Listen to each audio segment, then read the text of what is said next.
सभी मित्रों को नमस्कार। साथियों, आज अज्ञेय पर एकाग्र की यह 24वीं कड़ी है और इसमें हमारे साथ आदरणीय पवन माथुर जी उपस्थित हैं। मैं आप सभी मित्रों की ओर से उनका इस कार्यक्रम में हार्दिक स्वागत करता हूं।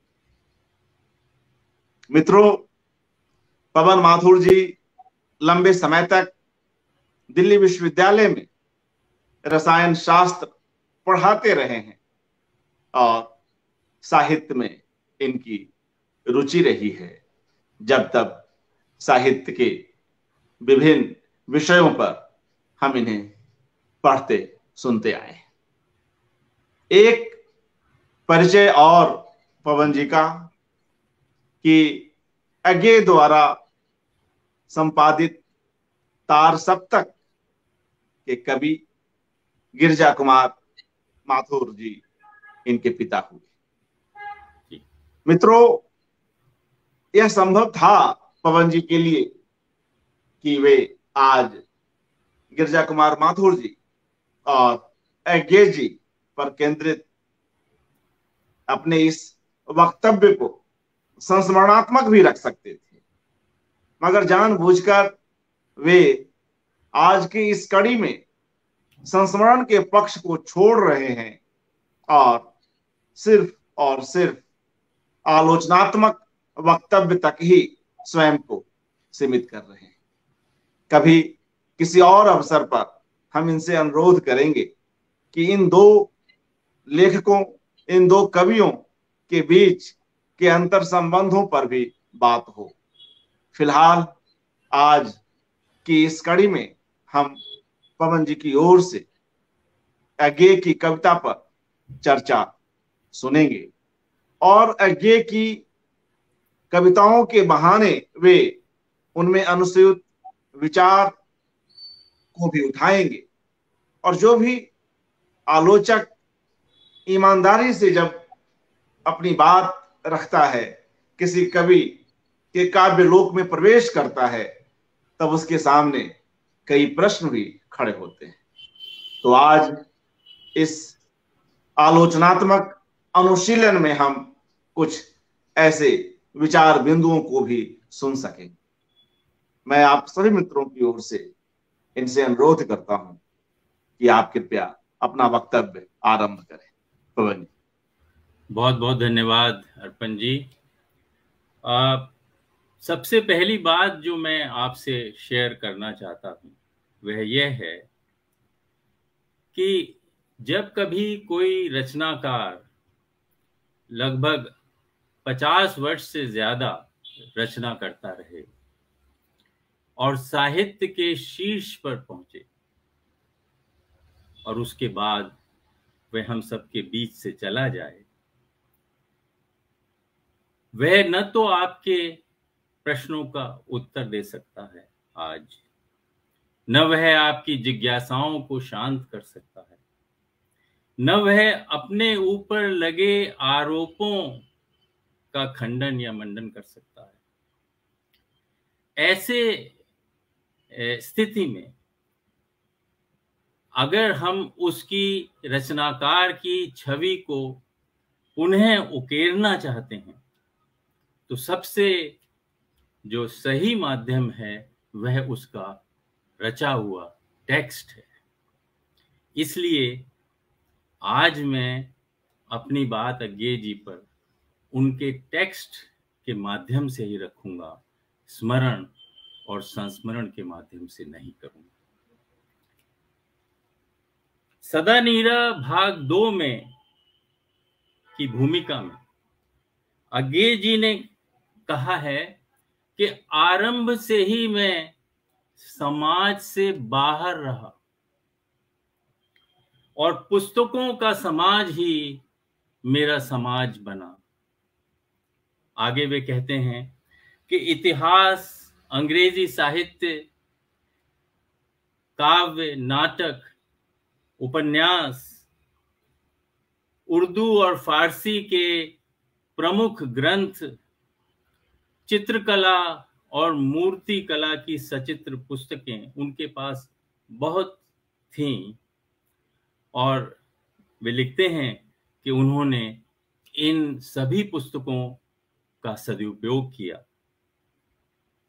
लेकिन यह जो एक सिलसिला था उनका समाज से बाहर रहने का, वह क्यों बना? वह इसलिए कि उनके पिता पुरातत्व विज्ञ थे और इस नाते अपने कार्य क्षेत्र के लिए वे कई सुनसान जगहों पर जाते रहते थे।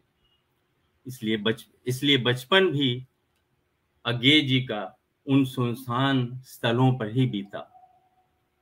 लखनऊ, कश्मीर, बिहार, मद्रास। उसके बाद शिक्षा उनकी लाहौर और मद्रास में हुई। जब वे 18-19 वर्ष के थे तो उस समय स्वाधीनता का आंदोलन चरम पर था। वे भी इसमें आकृष्ट हुए और एक क्रांतिकारी संगठन से जुड़े भी। इसके बाद वह पकड़े भी गए और सन 1930 से जब वे लगभग 19 वर्ष के रहे होंगे, वह लगभग 3 वर्ष पंजाब, जो कि उस समय संयुक्त पंजाब था, और दिल्ली के जेलों में भी रहे।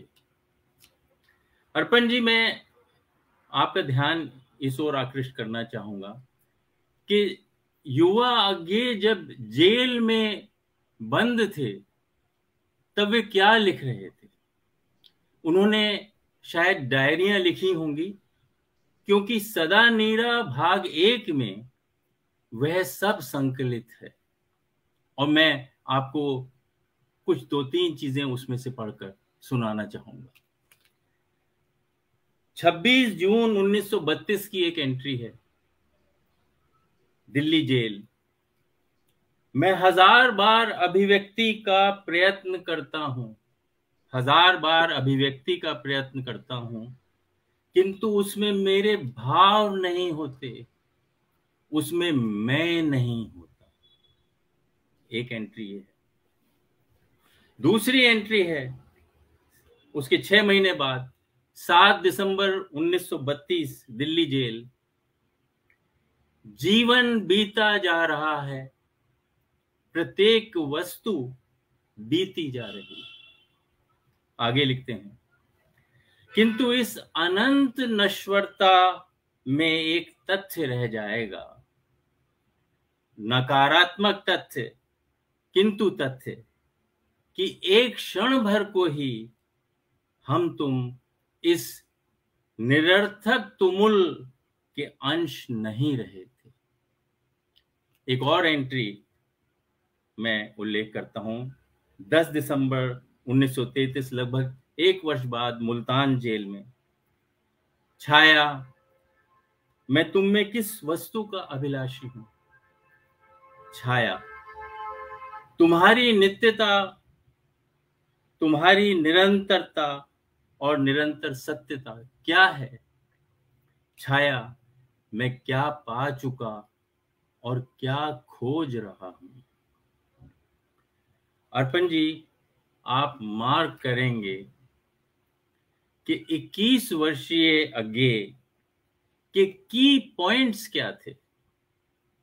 सबसे पहले मैं, उसके बाद अनंत नश्वरता के बीच क्षण भर का अस्तित्व, अनंत नश्वरता के बीच क्षण भर का अस्तित्व, और तीसरा जीवन रूपी छाया की चिरंतन सत्यता। और ये जो की वर्ड्स हैं, आप मार्क करेंगे कि अज्ञे जी की आगे आने वाली कविता में लगातार प्रस्तुत होते रहे। अक्टूबर 1938 में रची गई उनकी एक कविता की कुछ पंक्तियां पढ़ता हूं। उड़ चल हारिल, उड़ चल हारिल, लिए हाथ में यही अकेला ओछा तिनका, उड़ चल हारिल। लिए हाथ में यही अकेला ओछा तिनका, उषा जाग उठी प्राची में, कैसी बाट भरोसा किनका। मैं आपका ध्यान दिलाना चाहता हूं दूसरी पंक्ति की जो आखिरी शब्द हैं, कैसी बाट भरोसा किनका। सीधे सीधे कहा गया है कि इस अदम्य मैं को किसी अन्य की आवश्यकता नहीं है। वह जिस कार्य के लिए निकला है उसकी जिम्मेवारी उसी की है और उसको वह व्यवहार करेगा। उसके बाद की कुछ पंक्तियां हैं, तू मिट्टी था किंतु आज मिट्टी को तूने बांध लिया, तू सृष्टि किंतु सृष्टा का गुण तूने पहचान लिया। यानी मैं सृष्टा का गुण पहचान चुका है और जो उसकी अतिरिक्त साहसिकता है, वह साहसिकता जो है वह उसके अकेलेपन से, गहरे अकेलेपन से भी रंजित है। यह जो गहरा अकेलापन है, इस साहसिकता के साथ कहीं ना कहीं यह एक समाज विमुखता का भी संदेश तो नहीं दे रहा। तार सप्तक के दूसरे संस्करण की भूमिका में अज्ञे जी का कथन है, कवि का कथ्य उसकी आत्मा का सत्य है। कवि का कथ्य उसकी आत्मा का सत्य है और यह भी कहना ठीक होगा कि वह सत्य व्यक्तिबद्ध नहीं, व्यापक है। किंतु यदि हम यह मान लेते हैं कि व्यक्ति सत्य और व्यापक सत्य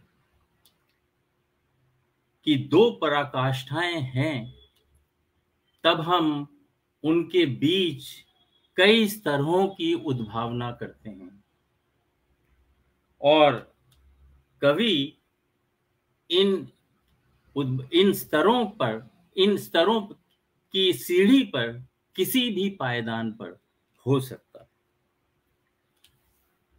अब अर्पण जी, यह तो स्पष्ट है कि व्यक्ति सत्य और व्यापक सत्य दो छोरों पर स्थित हों, और यह भी स्पष्ट है कि व्यक्ति सत्य अपने मूल स्तर को बनाए रखते हुए भी भिन्न हो सकता है।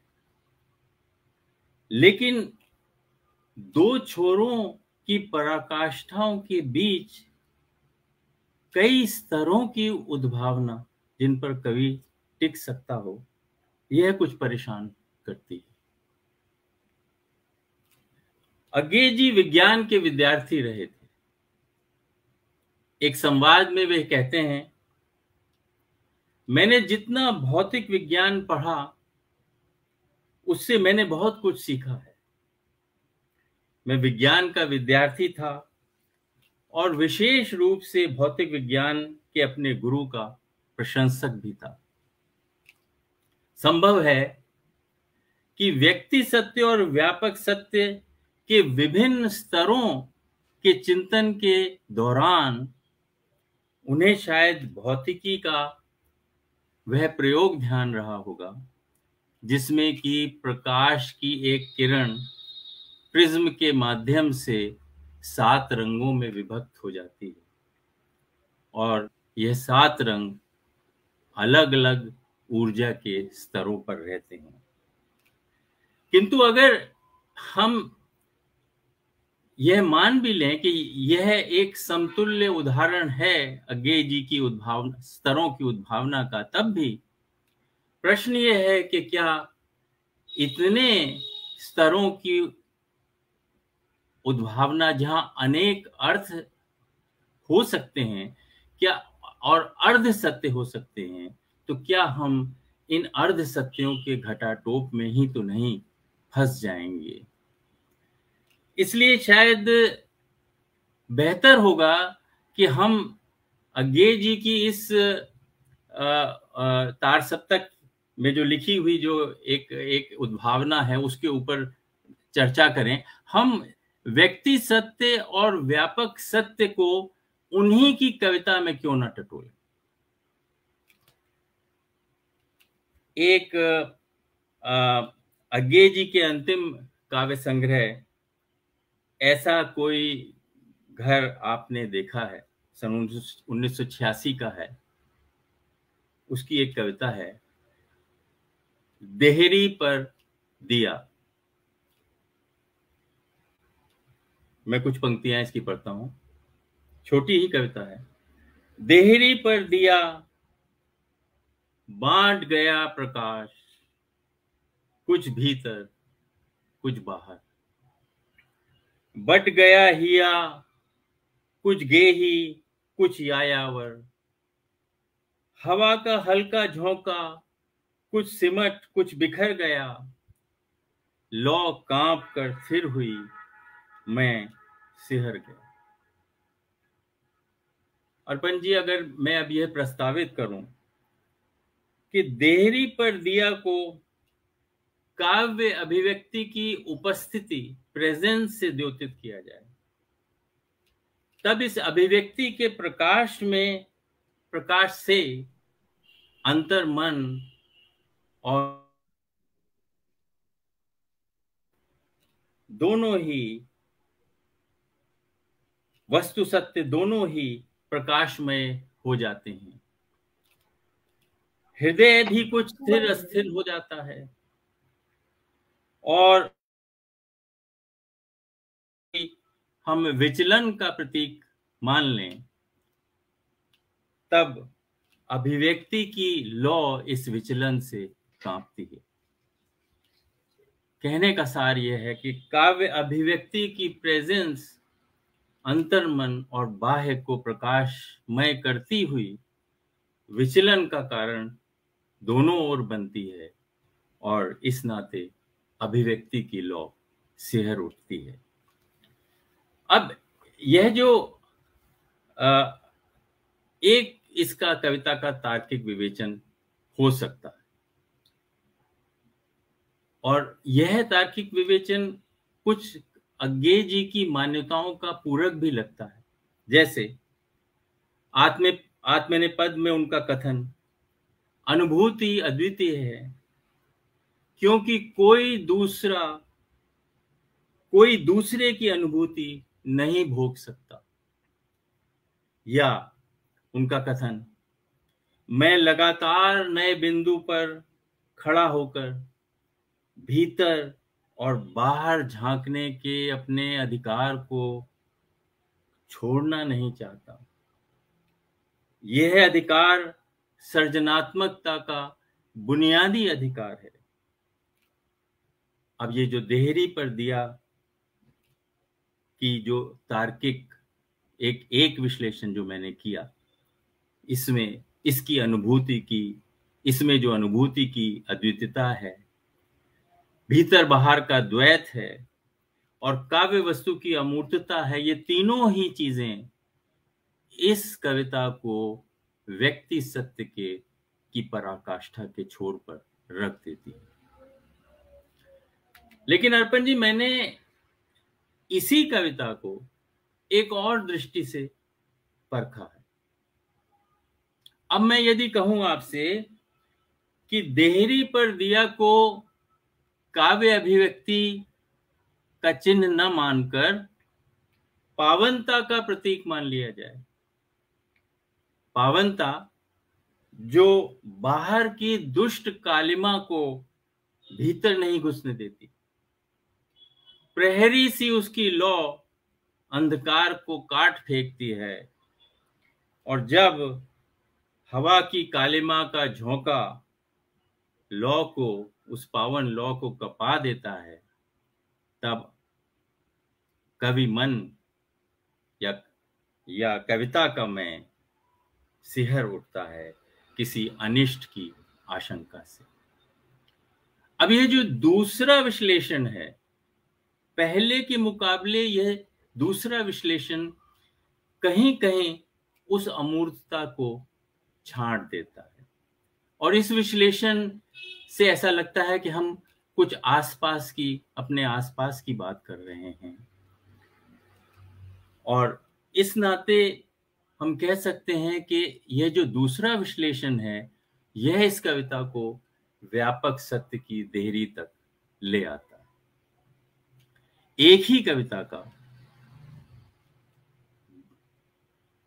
दो लॉजिकली कंसिस्टेंट विश्लेषण,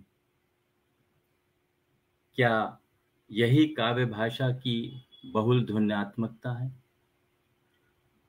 और कहीं अज्ञेय जी टेक्स्ट की इसी बहुल ध्वन्यात्मकता के स्तरों की उद्भावना की बात तो नहीं कह रहे थे। अब यह प्रश्न ही बना रह जाएगा। अर्पण जी, यदि आप सदा नीरा के दोनों खंडों को स्कैन करें तो आप पाएंगे कि दीप से जुड़ी हुई अज्ञेय जी की अनेक कविताएं हैं। मैं ये कह सकता हूं कि अज्ञेय जी का दीप के प्रति बड़ा स्नेह था, उनका यह पसंदीदा प्रतीक था। कुछ उदाहरण देता हूं। 2 अप्रैल अमृतसर जेल 1932, सजा याफ्ता अज्ञेय जी दीपावली का दीप नामक कविता रचते हैं। दीपक हूं मस्तक पर मेरे अग्निशिखा है नाच रही, यही सोच समझा था शायद आदर मेरी करें सभी। सन 1935 में वे दिवाकर के प्रति दीप नामक कविता रचते हैं। सृष्टा हूं मैं यद्यपि सफल मैं हुआ सृजन में जलकर, लो यह पूरी ज्योति दिवाकर। सन 52 में उनकी बहुचर्चित कविता यह दीप अकेला लिखी जाती है। उपरोक्त कविता में यह जो दीप अकेला है, यह दीप अकेला स्नेह भरा है, गर्व भरा मत माता, पर इसको भी पंक्ति को दे दो। अब इस उपरोक्त कविता में यह दीप क्या क्या नहीं हो जाता है, पूरी कविता अगर पढ़ें। यह जन है, जीवन का गोताखोर है, जीवनदायी समिधा है, अद्वितीय है, मधु है, गोरस है, अंकुर है, स्वयंभू ब्रह्म है, वह अदम्य विश्वास है, पीड़ा का गहनतम छोर, स्वर चिर अखंड अपनापा है। लेकिन तीनों ही कविताओं में दीप अकेला है, अपनी इयत्ता को संभाले हुए है, और जब तक है अग्निशिखा को अपने मस्तक पर धारण किए हुए। त्रिशंकु नामक पुस्तक में अज्ञेय जी कला का स्वभाव और उद्देश्य नामक आलेख में लिखते हैं, कला एक प्रकार का आत्मदान है जिसके द्वारा व्यक्ति का अहम अपने को सिद्ध प्रमाणित करना चाहता है। कोट से शुरू कर रहा हूं। कला एक प्रकार का आत्मदान है जिसके द्वारा व्यक्ति का अहम अपने को सिद्ध प्रमाणित करना चाहता है। और आगे, क्योंकि अहम को छोटा करके व्यक्ति संपूर्ण नहीं रह सकता,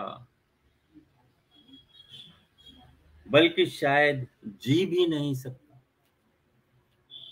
यह आत्मदान सच्चे अर्थ में स्वांत सुखाय भी होता है, और वह सुख अपनी सिद्धि पा लेने का समाज को उसके बीच रहे होने का प्रतिदान देने का सुख है।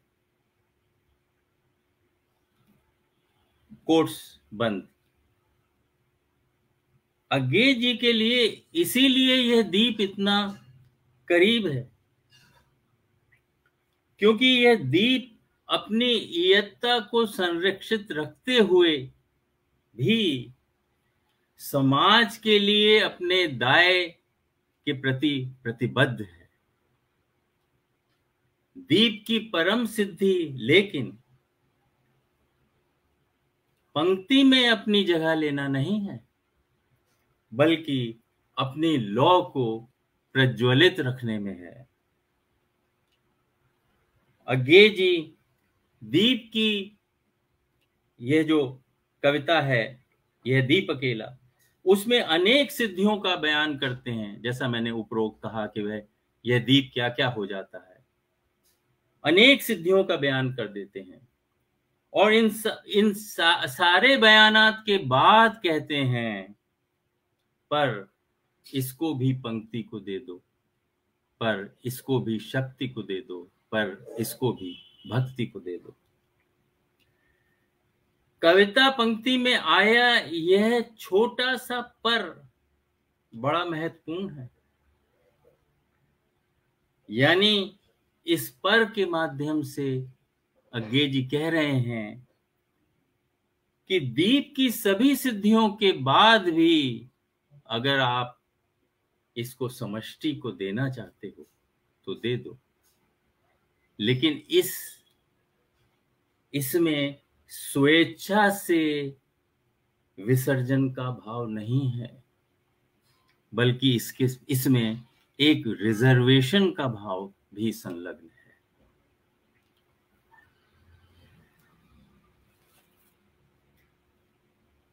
मैं अब इस कविता को छोड़कर आगे बढ़ता हूं।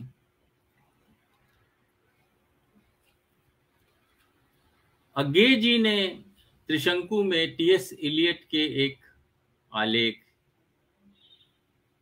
का अनुवाद किया है, ट्रेडिशन एंड इंडिविजुअल टैलेंट। मैं टी.एस. इलियट ने जो अपने ऑब्जेक्टिव कोरिलेटिव के बारे में कहा है उसको आपके सामने रखना चाहूंगा। पहले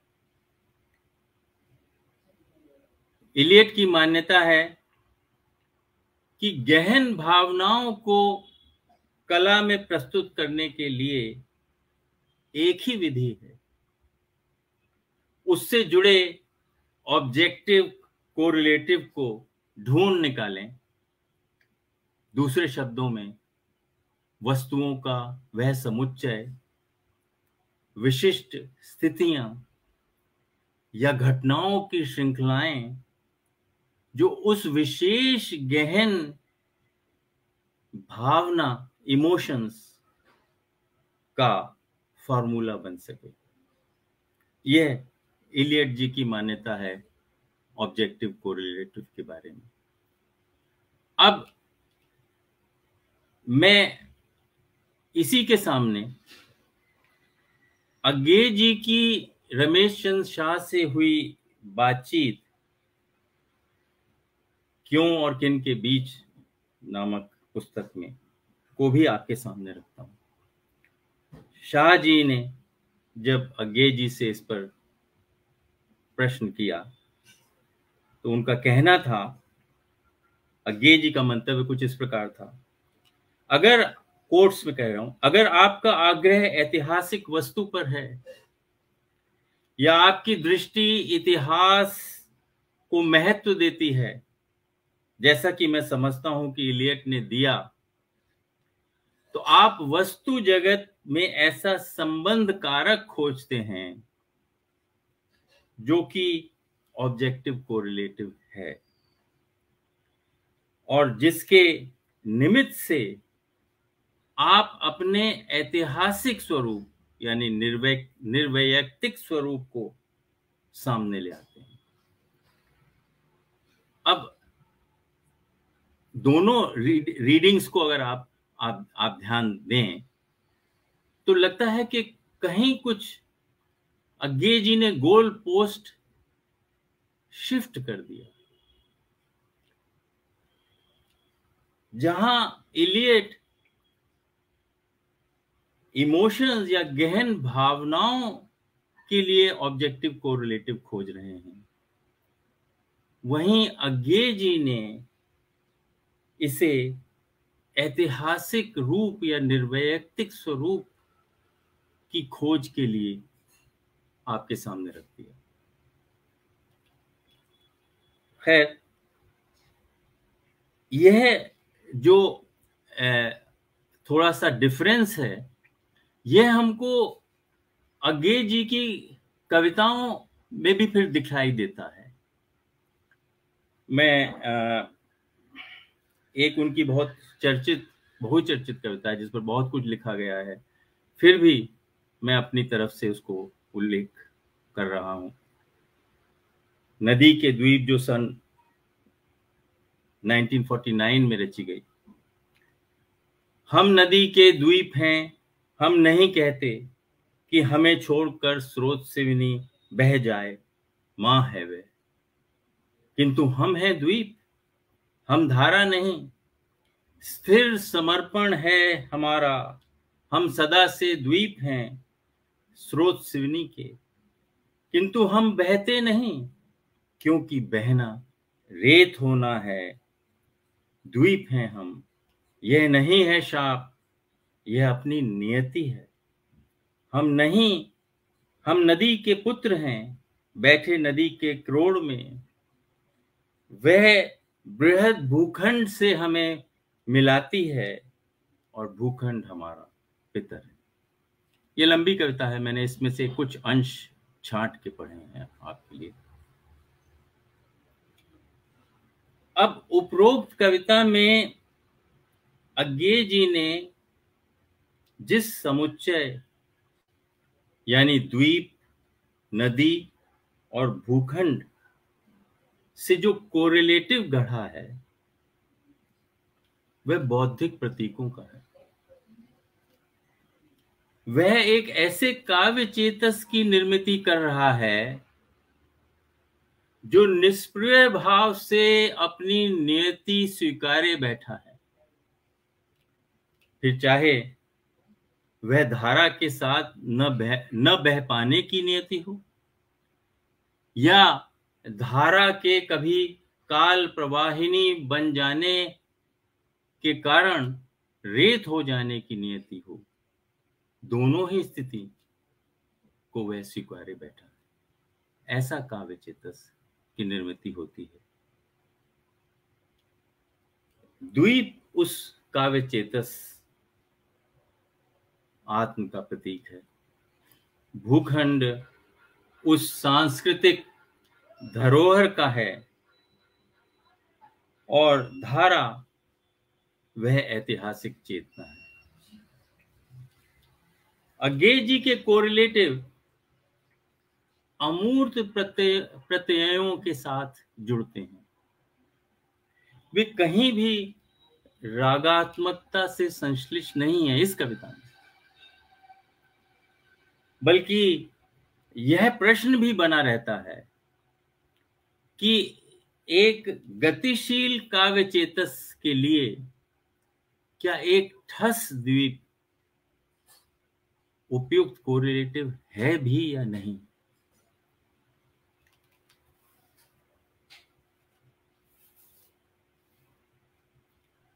अब मैं एक अन्य कविता का उल्लेख करना चाहूंगा, और विशेष तौर पर इसलिए कि नदी के द्वीप में जहां कोरिलेटिव्स जो हैं वो अमूर्त प्रत्यय हैं, वहीं उनकी एक बहुत छोटी सी कविता है उसको मैं आपके सामने रखता हूँ।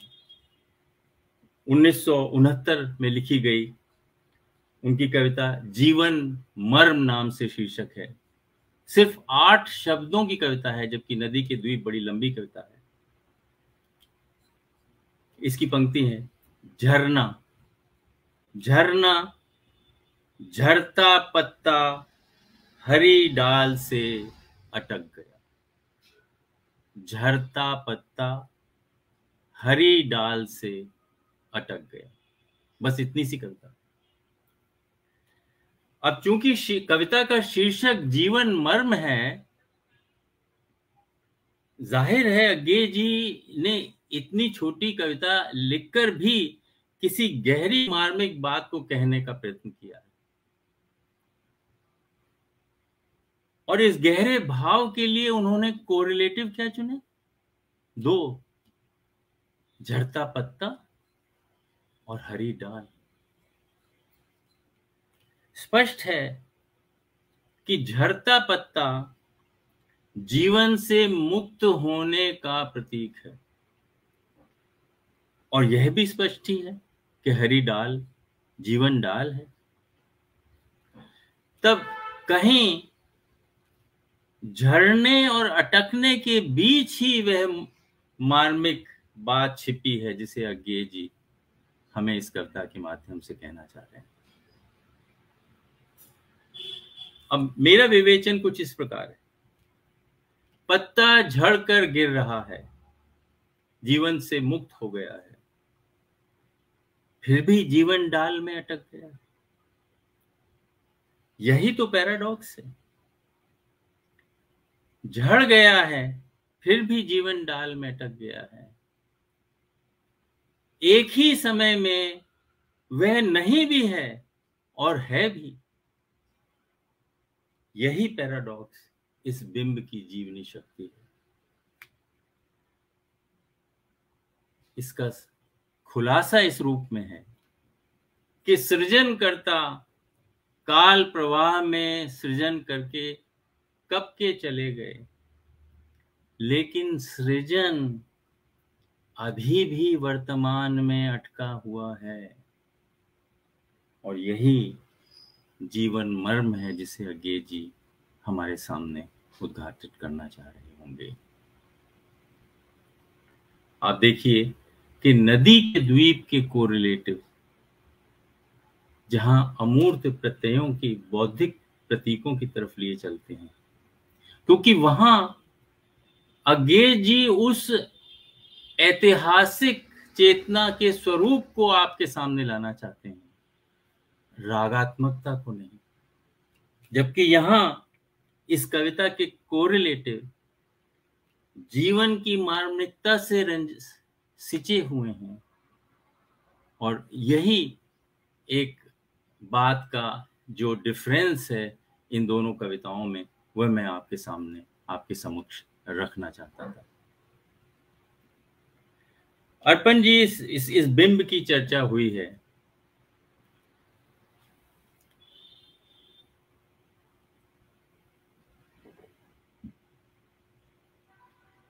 तो हम यहां प्रसिद्ध आलोचक कवि एजरा पाउंड का काव्य बिंब के संबंध में मंतव्य भी देख लेते हैं।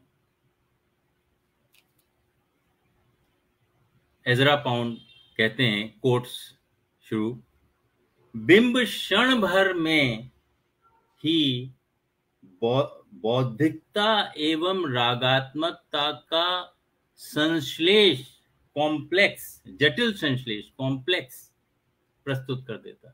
फिर से कहता हूं, बिंब क्षण भर में ही बौद्धिकता एवं रागात्मकता का जटिल संश्लेष प्रस्तुत कर देता है। और इस अकस्मात जटिल संश्लेष के प्रस्तुतिकरण में के कारण हमें जिस मुक्ति की काल एवं दिक् की सीमाओं से स्वाधीन होने की जो विराटता का आभास होता है, जो साक्षात्कार बोध होता है, वह वही अनुभव है जिसे हम सर्वश्रेष्ठ काल कृतियों की उपस्थिति में पाते हैं। यह कोट्स क्लोज, यह एजरा पाउंड का मंतव्य है बिंब के बारे में। अब एक कविता अज्ञे जी की फिर से देखते हैं। एक बिंब है छोटा सा, 1958 में लिखी गई। एक बूंद सहसा उछली। यह बिंब एक बहुत ही प्रसिद्ध उदाहरण है उनका, अज्ञे जी का, और इस पर बहुत लोगों ने लिखा है। फिर भी मैं इसको आपके सामने रखना चाहता हूं।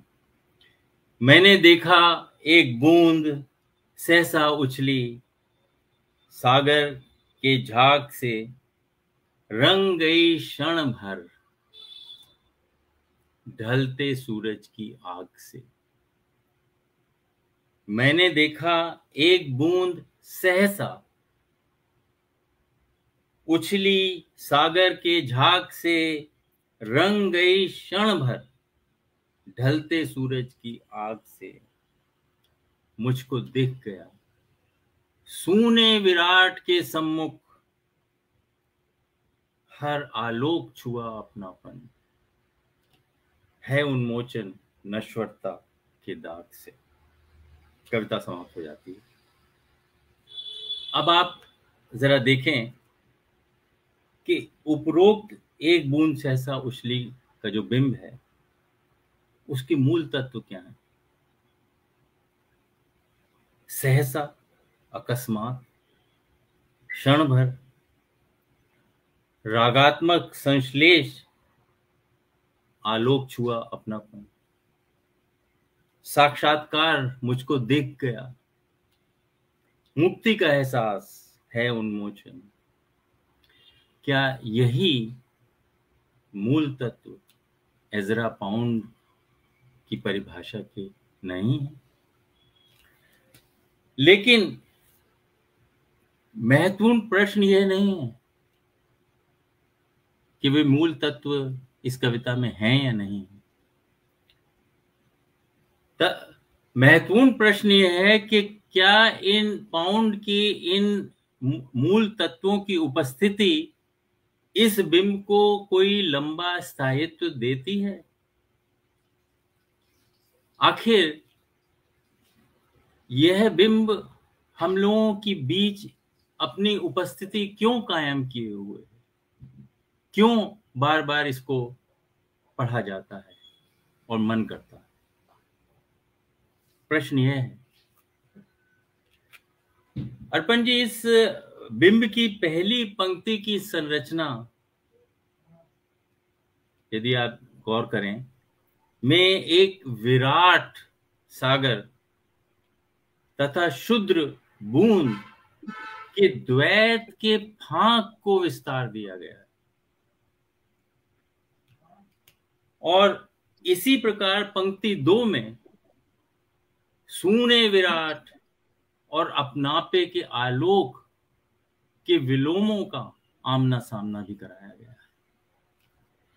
यह जो इस बिंब में एक डुअलिज्म है, यह डुअलिज्म बड़ा महत्वपूर्ण है।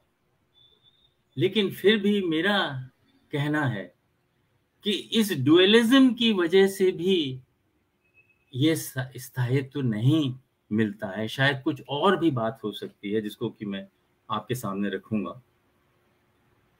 मुझे लगता है कि यह बिंब भारतीय मानस में गहरे बैठे हुए उस संस्कार को भी झंकृत करता है जहां हम लगातार इस नश्वर संसार से मुक्ति की कामना करते हैं।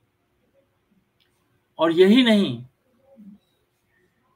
एक ओर ये उस संस्कार को झंकृत करता है और दूसरी ओर वह यह बिंब यह एहसास भी करा देता है उस मानस को कि अपनेपन के आलोक से यदि एक क्षुद्र भी छुआ जाए तो वह एक बेरुख विराट के सामने भी चुनौती प्रस्तुत कर सकता है। अब यह जो एक बेरुख विराट के सामने शूद्र का चुनौती देना है, मुझे लगता है कि डुअलिज्म के साथ साथ यह भी इस बिंब की जीवनी शक्ति है जो बार बार इसे हमारे सामने पढ़ने के लिए सामने ले आती है। एक इसी प्रकार की छोटा सा बिंब, बहुत प्रसिद्ध बिंब अज्ञे जी का है, लेकिन चूंकि मैं एक तरह से अपने लिए पुनर्पाठ कर रहा हूं और उस पुनर्पाठ को आपके सामने रख रहा हूं, इसलिए ये कविताएं बार बार आपके सामने आ रही हैं। एक बूंद सहसा उछली 1957 में लिखी गई। लगभग एक बूंद सहसा उछली के साथ साथ लिखी गई 1957 में सोन मछली नाम की एक कविता। छोटा सा बिंब है। हम निहारते रूप कांच के पीछे हाँप रही है मछली, रूप तृषा भी और कांच के पीछे है जिजीविषा। अज्ञे जी ने आत्मनेपद में इस बिंब की अपनी व्याख्या प्रस्तुत की है, जहां उनका मानना है कि हम जीवन को सीधे न देखकर एक कांच के माध्यम से देखते हैं और इसलिए हम क्योंकि एक माध्यम से के थ्रू देख रहे हैं, हम उन रूपों में अटक जाते हैं जिनके द्वारा हमारा जीवन अभिव्यक्ति पाता है। वे कहते हैं कि रूप का यह आकर्षण वास्तव में जीवन के प्रति हमारे आकर्षण का ही प्रतिबिंब है। अब प्रश्न यह है कि यदि अज्ञे जी मछली को जीवन के रंगीन और विस्मयकारी पुंज के रूप में समझ रहे थे, तब उन्होंने मछली को हाँकता हुआ क्यों दिखाया? यह प्रश्न मुझे कचोटता है। यह जीवन हाँप क्यों रहा है? और अज्ञे जी ने अपनी व्याख्या में इस हाँप रही मछली पर एक पंक्ति भी नहीं दी, बल्कि रूप के आकर्षण को जीवन के प्रति आकर्षण कहकर रूप तृष्णा को एक मान्यता भी दे दी। यह प्रश्न बराबर मेरे मन को कचोटता है। लेकिन यदि मैंने आत्मनेपद की इस इवैल्यूएशन को, अज्ञे जी का जो अपना सेल्फ इवैल्यूएशन था अपनी कविता का, उसको न पढ़ा होता तो मैं ये कहता कि यह कविता, यह बिंब अज्ञे जी का सबसे सही और कटु प्रहार है एक पर पीड़क समाज पर। और उस नाते यह बिंब हमेशा मेरी निगाह में एक बड़े बिंब, बड़ी कविता के रूप में मेरे पास रहता है।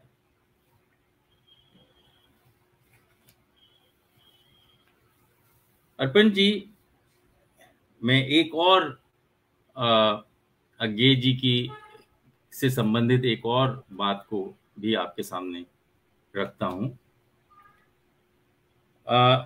रमेश चंद्र शाह जी से एक अन्य संवाद के दौरान जब यह पूछा उन्होंने कि चौथा सप्तक की भूमिका में उन्होंने एक मास्क या एक अलग पर्सोना की जरूरत पर क्यों बल दिया है चौथा सप्तक की भूमिका में, तब अज्ञे जी का कहना था कि कविता में जब मैं से बड़े और भिन्न का बोलना हो, तब अपने से बड़ी बातें कहने के लिए आपको एक अलग पर्सोना या मास्क की आवश्यकता होती है। दरअसल इस मास्क की अवधारणा आयरिश कवि W.B. येट्स के माध्यम से हम लोगों तक आई। जब वे थिएटर की कला और उसकी शक्ति के ऊपर विचार कर रहे थे, तब उन्होंने मास्क को परिभाषित किया।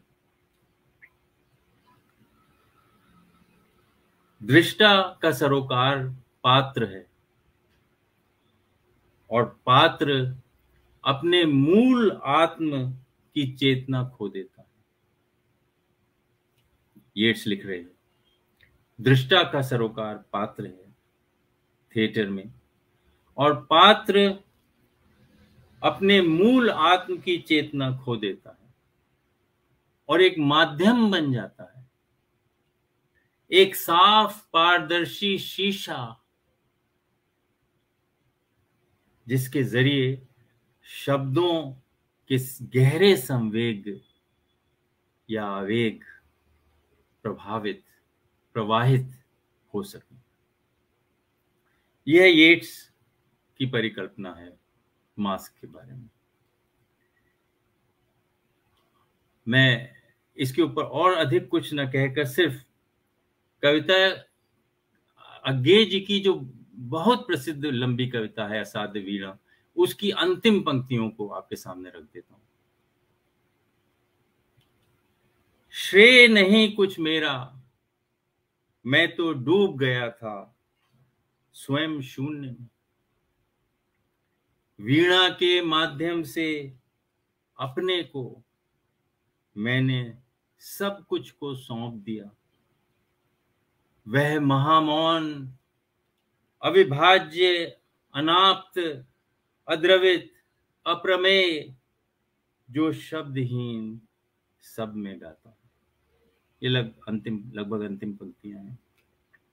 अब आप देखें, इसमें अर्पण जी संगीतकार का शून्य में डूबना यानी अपनी मूल आत्मा को खो देना, यही तो येट्स कह रहे हैं। वीणा के जरिए अपने को सब कुछ को सौंप देना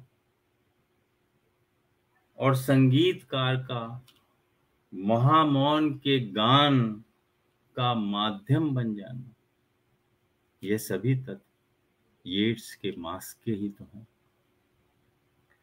अज्ञे जी ने इस मास्क या एक अलग पर्सोना का उपयोग अपनी रचना यात्रा में बखूबी किया और शायद इसी कारण कहीं कहीं कुछ लोगों को दिक्कत भी हुई उनकी कविता से। कवि मलयज ने अपनी किताब कविता से साक्षात्कार में एक आलेख अज्ञे जी पर लिखा, जिसमें कि पूरी पंक्तियां नहीं पढ़ूंगा, एक ही पंक्ति मैं कहूंगा।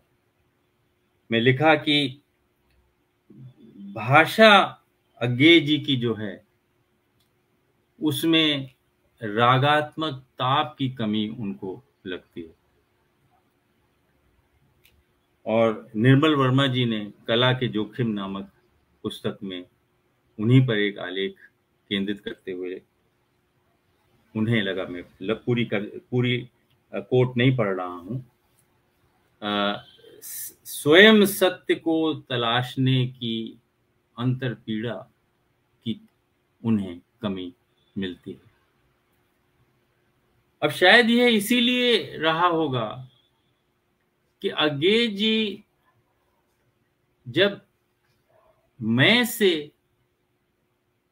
अपने से बड़ी बातें कहने के इच्छुक रहे, इसीलिए वो एक अलग पर्सोना, अलग मास्क, तब भाषा भी उसी तरह से बदलती है।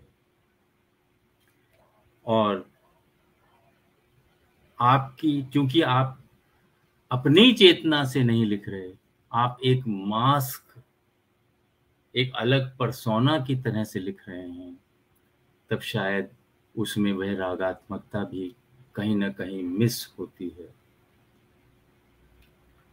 किंतु ऐसा भी नहीं है कि मूल अज्ञेय अपनी रचना में प्रकट नहीं होते। उनकी और बहुत बहुत लिखा है उन्होंने, बहुत कविताएं हैं जिनमें यह अलग पर्सोना या अलग मास्क नहीं है। मैं दो कविताएं मुझे छोटी छोटी ध्यान आ रही है, मैं उल्लेख करता हूं। इत्तेलम में संकलित है जन्म दिवस शीर्षक से कविता।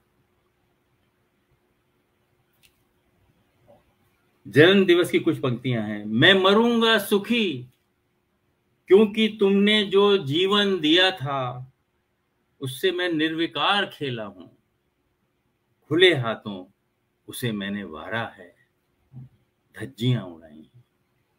इसकी भाषा देखिए, इसमें एक आवेग है। मार्च 1976 को लिखी गई उनकी कविता नाच, जो मेरे अनुसार एक कलाकार की गहरी अंतरपीड़ा को स्वर देती है, उसकी कुछ पंक्तियां आपके सामने पढ़ता हूं। एक तनी हुई रस्सी है जिस पर मैं नाचता हूं, पर मैं जो जानता हूं उस रोशनी में, उन खंभों के बीच उस रस्सी पर, असल में मैं नाचता नहीं, मैं केवल उस खंबे से इस खंबे तक दौड़ता हूं, कि इस खंबे या उस खंबे से रस्सी खोल सकूं। तनाव चुके और ढील में मुझे छुट्टी हो जाए। बड़ी गहरी अंतरपीड़ा की कविता है। लोग कलाकार की कलाकारी ही देखने में मस्त होते हैं, ताली बजाते हैं, मुग्ध होते हैं, लेकिन यह एहसास नहीं कर पाते कि इस कलाकारी के पीछे कलाकार कितने दबाव, कितने तनाव, कितनी अंतरपीड़ा से गुजरता है। शायद मल्यद जी और निर्मल जी को अज्ञेय की ऐसी ही कविताओं की ज्यादा दरकार थी। अब लगभग अंत में मैं एक छोटी सी कविता की ओर और आपका ध्यान आकृष्ट करना चाहूंगा। यह शायद उनके अंतिम संग्रह की अंतिम कविता है। एक छोटी सी कविता, छंद नाम से इसका शीर्षक। उसकी पंक्तियां हैं। मैं सभी ओर से खुला हूं वंश, मैं सभी ओर से खुला हूं वंशा, वंशा अपने में बंद हूं, शब्द में मेरी समाई नहीं होगी, मैं सन्नाटे का छंद हूं। अब इस कविता की विशिष्टता यह है कि अन्य छोटी प्रसिद्ध कविताओं जैसे कि एक बूंद सहसा उछली, जिसका हमने उल्लेख किया, और सोन मछली, जिसका भी उल्लेख किया, उन कविताओं में, उन छोटी कविताओं में, एक बूंद सहसा उछली और सोन मछली, वहां वस्तु स्वरूप के इर्द गिर्द, यानी बूंद या मछली, उस वस्तु स्वरूप के इर्द गिर्द ही बिंब जो है बुना जाता है। जबकि इस कविता में वस्तु स्वरूप ही नदारद लगता है। आप देखें, वन, सन्नाटा, शब्द, छंद, ये चारों ही यूनिवर्सल हैं, पर्टिकुलर नहीं है। ऐसी कविता का विश्लेषण करने के लिए मैं अज्ञे जी की ही उपमा का इस्तेमाल करूं कि कुछ बौद्धिक व्यायाम की आवश्यकता पड़ जाती है।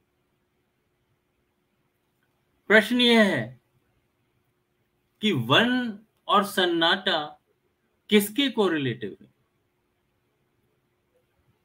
एक ओर वन चारों ओर से खुला है और दूसरी ओर वह अपने में बंद है। सन्नाटा भी वन से ही संलग्न है और यहीं से मैं इस सिरे को पकड़ता हूं कविता की। सन्नाटा भी वन से ही संलग्न है। तब यदि कवि को सन्नाटे के असली स्वरूप को जानना है तो वह कैसे प्राप्त हो?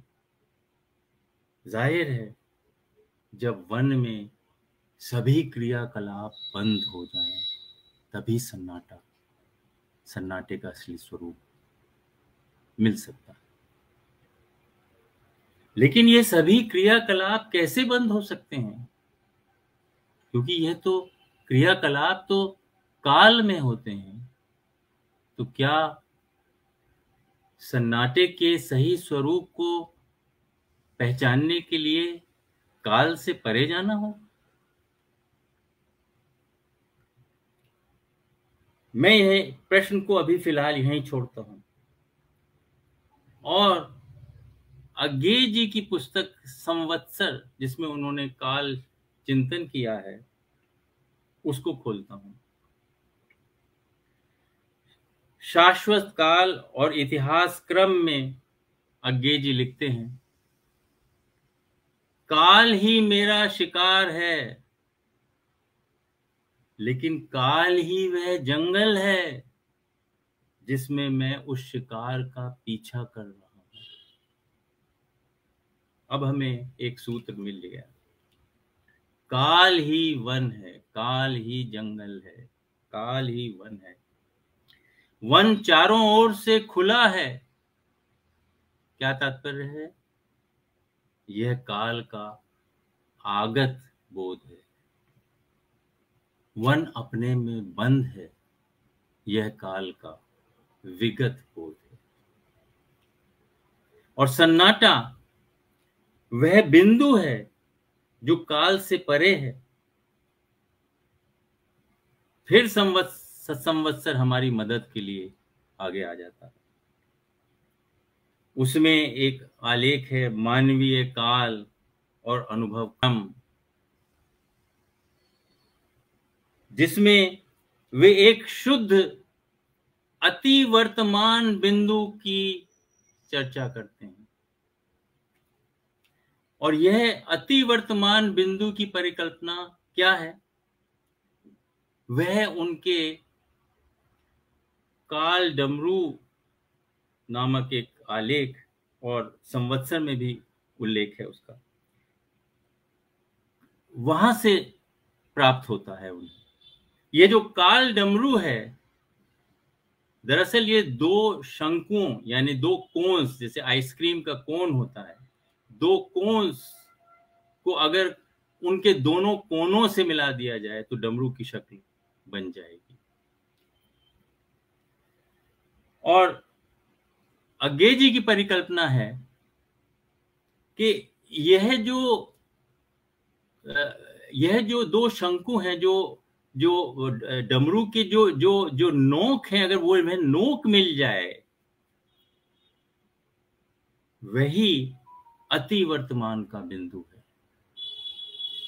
हालांकि वह नोक मिलती नहीं है, क्योंकि डमरू की जो कटी है वहां पर थोड़ा सा व्यास है, थोड़ी सी बढ़ी हुई है, तभी आप उसको पकड़ते हैं वहां से। इसलिए वो नोकें मिलती नहीं है, दिखाई नहीं देती आपको मिलती, लेकिन यदि वह मिलती तो अज्ञे जी की परिकल्पना है कि वह अति वर्तमान का बिंदु होता, और ये जो अति वर्तमान का बिंदु है उनके अनुसार, अज्ञे जी के अनुसार, वहां न आगत है न विगत है, काल ही नहीं है, सिर्फ चैतन्य, चेतनता है। जाहिर है सन्नाटे का असली स्वरूप कवि को जानने के लिए उस अति वर्तमान बिंदु पे खड़े होना जरूरी है, और क्योंकि यह अति वर्तमान बिंदु काल से परे है, इसीलिए तो वो कह रहे हैं कि चूंकि शब्द तो काल में है, इसलिए शब्द में मेरी सन्नाटे के छंद की समाई न हो पाएगी। यही इस कविता का मेरा अपना विश्लेषण है। कुछ और भी विश्लेषण संभव हो सकते हैं। अर्पण जी, मैं आज का वक्तव्य यहीं पर समाप्त करता हूं। मैं उन सभी मित्रों का बहुत आभार प्रकट करता हूं जिन्होंने मुझे आज सुना, और अर्पण जी आपको तो बहुत बहुत धन्यवाद, साधुवाद कि आप एक जुनून की तरह इस श्रृंखला को चला रहे हैं। आपको बहुत बहुत साधुवाद, और पुनः धन्यवाद कि आपने एक रसायन शास्त्री जो साहित्य से जिसका लेना देना कुछ है नहीं सिवाय इसके कि वो एक साहित्यिक परिवार से है, आपने उसको एक साहित्य का आज मंच दिया। मैं आपका बहुत बहुत आभारी हूँ। बहुत बहुत धन्यवाद जी। शुक्रिया पवन जी।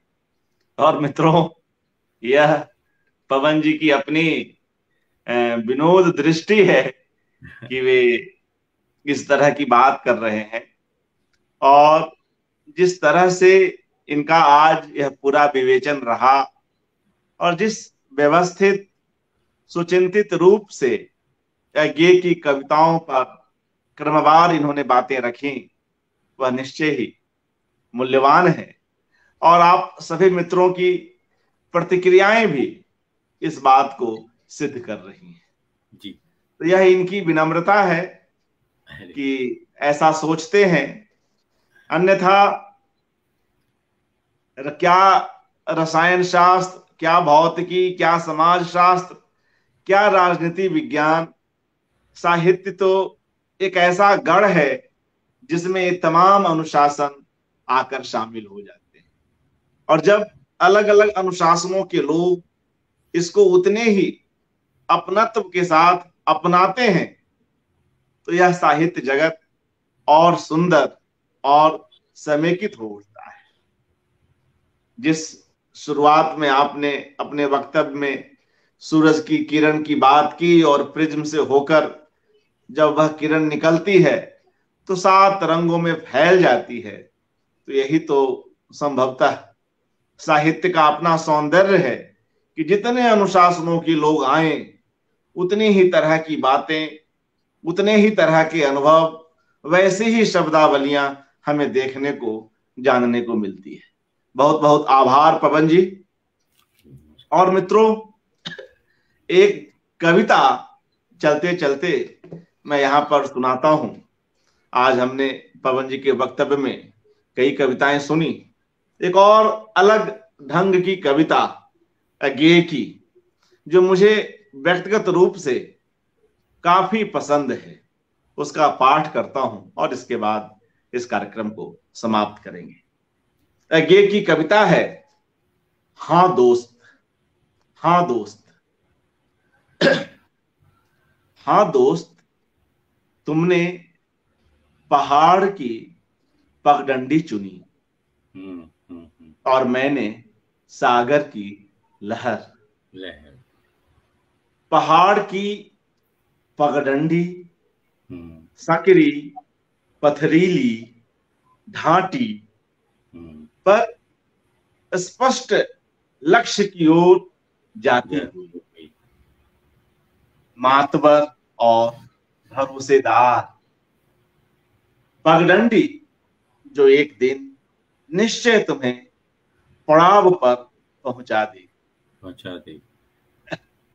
सागर की लहर, सागर की लहर विशाल, चिकनी, सपाट पर पिछलती, फिसलती, हमेशा अज्ञात अदृश्य को टेरती हुई, बेभरोस और आवारा लहर जो न कभी कहीं पहुंचेगी, न पहुंचाएगी, न पहुंचने देगी, जो डुबोएगी नहीं, जो डुबोएगी नहीं तो वहीं लाएगी, जो डुबोएगी नहीं तो वहीं लौटा लाएगी, जहां से चले थे सिवाय इसके कि वह वहीं तब तक नहीं रह गया,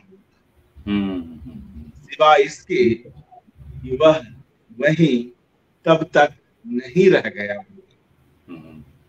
ठीक है दोस्त, मैंने लहर चुनी, तुमने पगडंडी, तुम अपनी राह पर सुख से तो हो, तुम अपनी राह पर सुख से तो हो, जानते तो हो कि कहाँ हो। मैं मानता हूं कि इतना ही बहुत है कि अभी जानता हूं कि आशीर्वाद में हूं। जियो मेरे दोस्त, जियो जियो जियो। बहुत अच्छा, बहुत सुंदर। एक बेहद अलग भावभूमि पर लिखी गई कि यह कविता।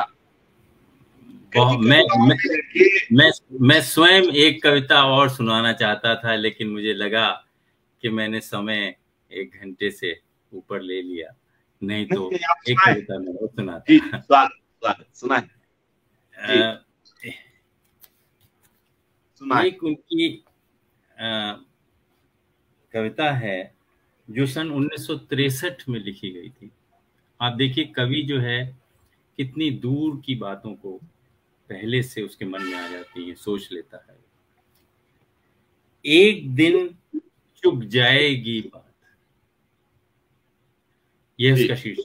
एक दिन चुक जाएगी ही बात, बात है चुकती रहेगी। एक दिन चुक जाएगी ही बात, जब चुक चले तब उस बिंदु पर जो मैं बचूं, मैं बचूंगा ही। उसको मैं कहूं इस मोह में अब और कब तक रहूं। फिर पढ़ता हूं।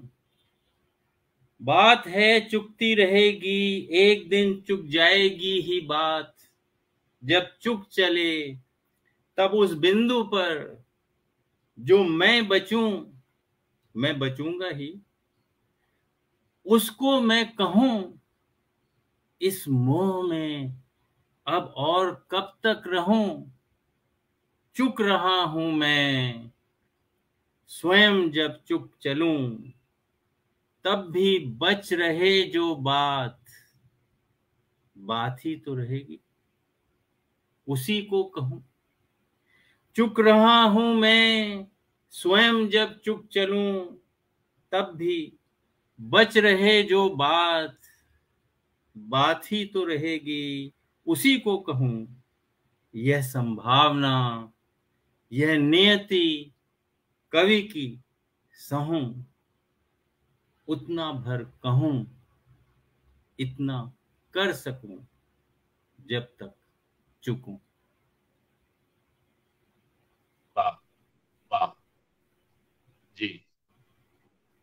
तो मित्रों, इसके साथ ही हम आज के इस कार्यक्रम को यहीं पर समाप्त करते हैं।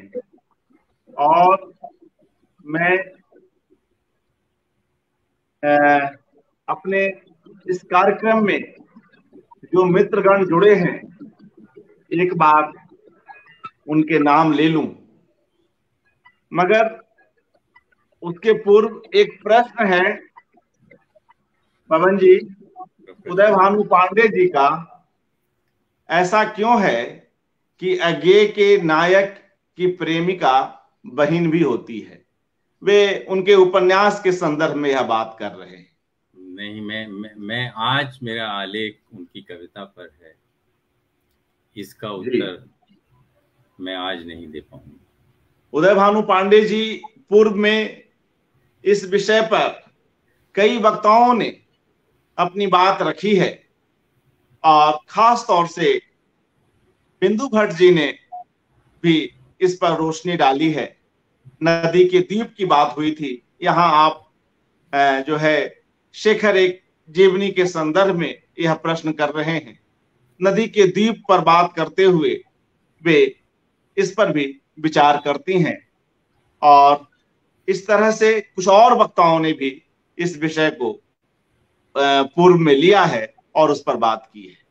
आज का यह वक्तव्य पवन जी का खास तौर से अज्ञेय की कविताओं पर केंद्रित है, तो अगर उससे जुड़े कोई सवाल हो तो आप निश्चय ही पूछें। और मित्रों, मैं एक बार उनके नाम ले लूं जो इस कार्यक्रम में जुड़े हुए रहे। निर्मला सिंह, स्मिता शर्मा, राम कुमार तिवारी जी, अंशुमति, चतर सिंह जाम, देवेंद्र मोहन जी, अखिलेश जी, सुरेंद्र कुमार मिश्र जी, डॉक्टर विभा सिंह, महेश शर्मा, सुनील सिंह जी, प्रियंका सिंह, अरुण कुमार चौरसिया, चंद्रकला त्रिपाठी जी, राघवी खट्टर जी, निशानाथ पुरोहित जी, कपूर वासनिक जी, सरोज कौशिक, सीमंत सोहल, शिव नारायण जी, कमलेश जी, प्रेम शंकर शुक्ल, राकेश दीवान जी, फारूक इंजीनियर, प्रेम तिवारी जी, जितेश्वरी साहू, अशोक कुमार जी, अंजना यादव, उदय भानु पांडे जी और तमाम मित्रगण जो इस कार्यक्रम से जुड़े रहे, और यह संवाद इस तरह का इंटरैक्टिव हो सका। बहुत बहुत शुक्रिया। अज्ञेय पर यह एकाग्र जारी है। कल एक नई कड़ी में हम पुनः मिलते हैं। शुभ रात्रि। जी, शुक्रिया, बहुत बहुत धन्यवाद।